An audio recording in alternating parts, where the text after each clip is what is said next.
When? Hey, I got to thinking about this bird trap. And every time I tried it, it was really slow. And so I didn't think it'd be effective unless it's done exactly right. But there's another thing I figured out about it. When a bird lands on a branch, sometimes you have to move that branch quite a bit before it goes off. Well, that wouldn't bother a bird because they're used to being on thin branches and in the wind, especially here close to Wyoming. And they just, if that branch is moving under them, but they think it's part of a tree, they'll stay with it. If it moves around, they'll stay with it even as it drops. So if the bird moves around on the branch, he's going to fire it. But when he does, that loop is going to catch him basically in mid-flight. But when he pushes off on the branch is going to go down to take flight, and that's what's going to fire it, but it's also going to leave the bird right in the position of the noose, sitting right level with the hole when he pushes off. And so as long as he's on there, or even like the sparrows, another one comes to land on it, then there's a good chance it's going to go off before he leaves, or when he leaves. But when he pushes off to leave, the branch is going to go down and he's going to stay in the same spot. So I've got this tied with rawhide, and what I did was I took the knot that goes through the hole and I pulled it back and forth through it until you can't even feel it bump. Just barely feel it bump when it goes through. And then this ring is from my rabbit. The reason I got it was easier to hang on to while I was working on this, putting it together.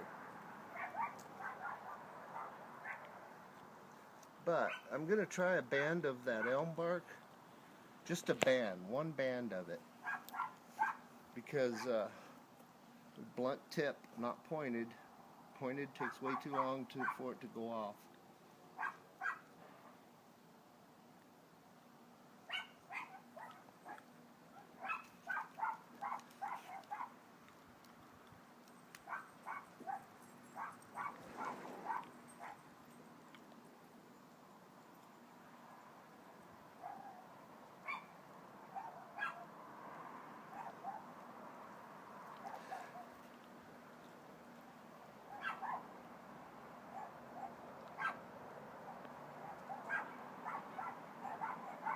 Come over here a little closer where you can see, like over here. See what I'm doing. Not too close, back up a little. After you've shown it back up.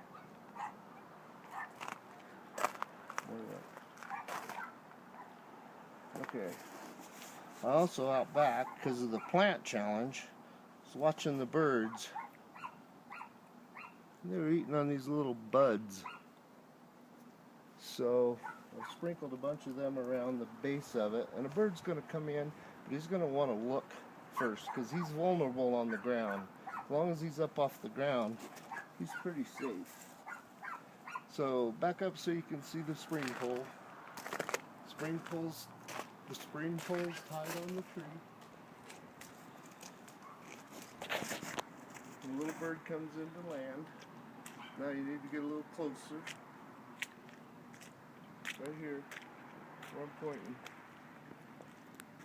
You watching? Ready? So the little bird comes into land, and as soon as he sits on there, he's fine. But as soon as he pushes off to leave, that's when he's had. And it's fast. I mean, it's really fast. Let's set it up one more time. Alright, find where my trigger went. That's 3 triggers I've lost. Flip some clear out of the way somewhere.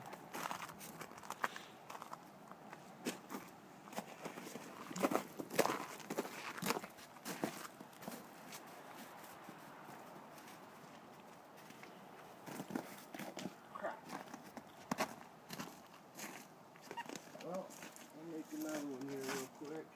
Wrap that.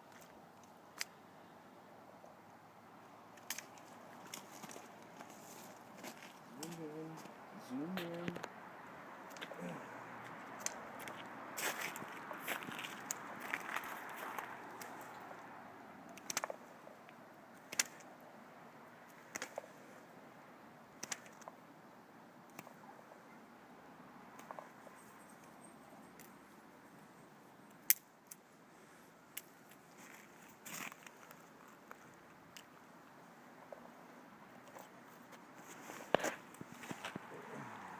Movies never stay in one spot. They're always getting a better view all the time. You see how this knot's all shiny right there? But as soon as it hits there, oh gosh, dang it! That scares the crap out of me. If you ever get hit with a bullwhip once, you'd be scared too. And this is just like the very tip of a bullwhip.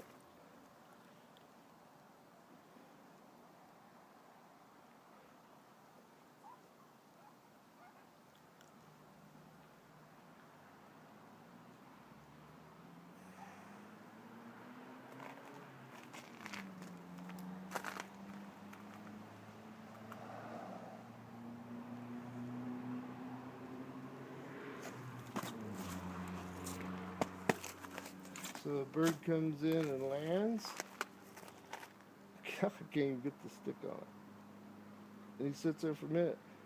As soon as he pushes to take off, he missed him that time. Let me set it one more time. I had that other trigger designed so well. It was like hit every time, of course. That's fast. You getting this? Freaking thing is quick. I'm going to get it right upside the nose in a second. I think that's all wet in there now.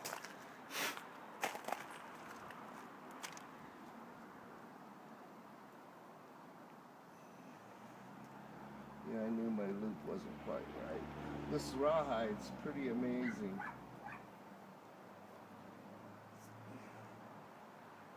I definitely carry some. It's so versatile.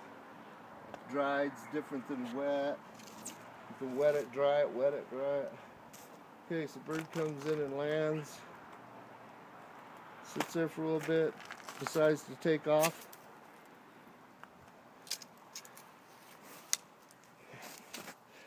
Pretty crazy.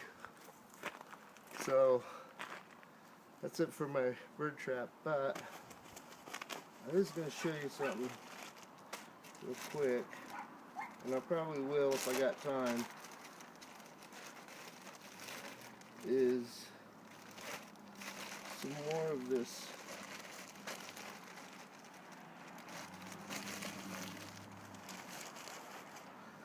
ribbon.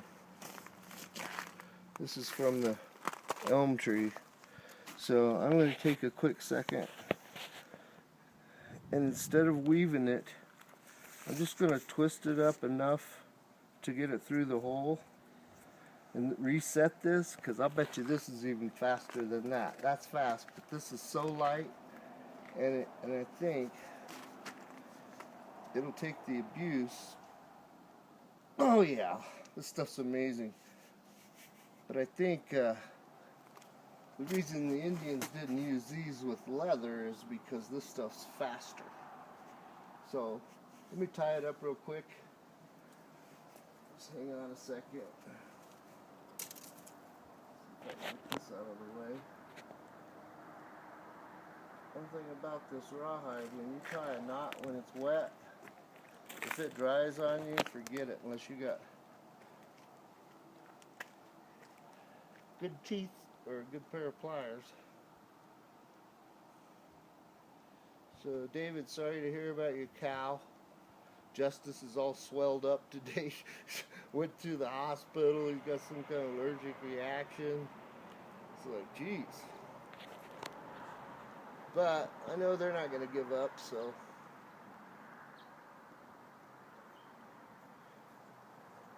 No matter how many times something fails on you, you just got to keep trying. I'm just going to tie this up out of the way. And I'm just going to do a quick tie on this ribbon stuff and see if it'll work. Oh.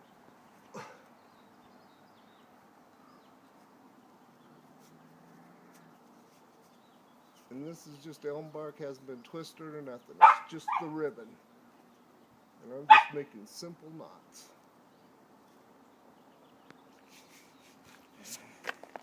Then I'm going to roll it in my hand and twist it just one time. That'll make me a loop on the end. There again, a simple knot.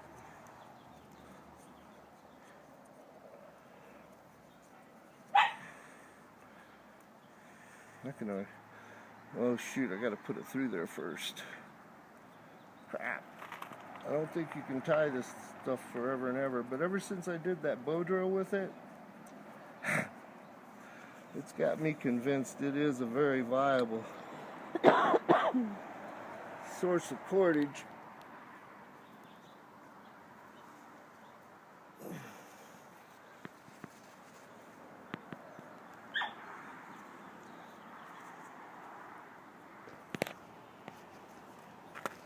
But I think the whole trick is when the bird pushes off to leave. It's not the weight of them landing there that'll do it, I don't think. Okay, now I'm gonna